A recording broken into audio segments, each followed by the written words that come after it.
Assalamu Walaikum. Hello friends, how are you? Welcome back to my another video.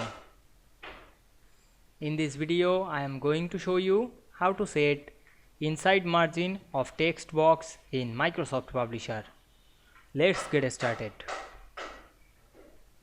Firstly, we have to open a Publisher document and take a text box.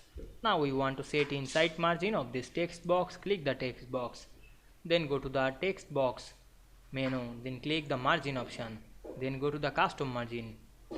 Now we can see here, open the window. Now we change this margin size.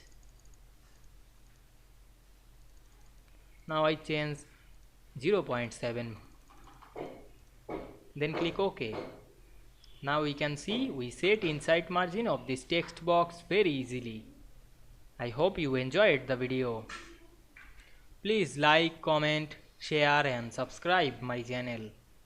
Thanks for watching.